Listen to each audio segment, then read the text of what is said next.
MrExcel Podcast is sponsored by EasyExcel. Excel 2010 In-Depth, Chapter 13, Loan Payments. Well, hey, all right, welcome back to the MrExcel Netcast. I'm Bill Jelen. The example from Chapter 13 in the Excel In-Depth book is talking about how to discover new functions. All right, so I want to create a loan payment calculator. I have a price, maybe a car, $25,995, pay for it over 60 months, 5.25% interest. I need to figure out what the monthly payment is going to be. So when you don't know what function to use, you come here to the left of the formula bar and use this tiny little script letter FX. You'll also see that it's here on the Formulas tab in a large version, and then in most of the other drop downs here at the bottom. So it's about 13 different places. You can tell that Microsoft really likes this icon. And what you do here is you type what you're trying to figure out. So I'm trying to figure out a loan payment.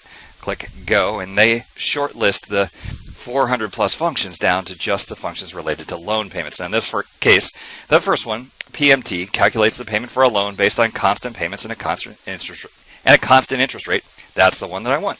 So I click OK, and they very nicely now take me through step by step. Rate, interest rate per period for the loan. For example, use 6% divided by 4 for quarterly payments. Okay, well, we have monthly payments, so I need to take the rate field, which is B3, and then type divided by 12, and they even show me what that intermediate result is, 0.004375. I don't particularly care in this case. All right, next one is N-pair. And hey, by the way, notice that 3 of these functions are bold. The other 2 are not bold. That means the top 3 are required to make the function work.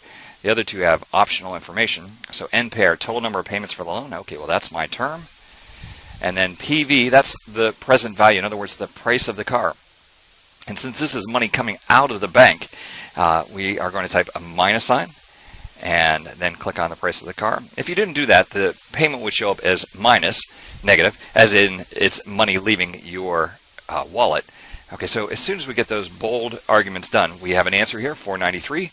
493 sounds about right. Click OK, and we now have our loan payment. Of course, then if you want to start to do some what-if analysis, what if I get a 48-month loan, or different price of the car, different interest rate. You can do all kinds of great what-if analysis once you get the formula set up. All right, I want to thank you for stopping by. We'll see you next time for another Netcast from MrExcel.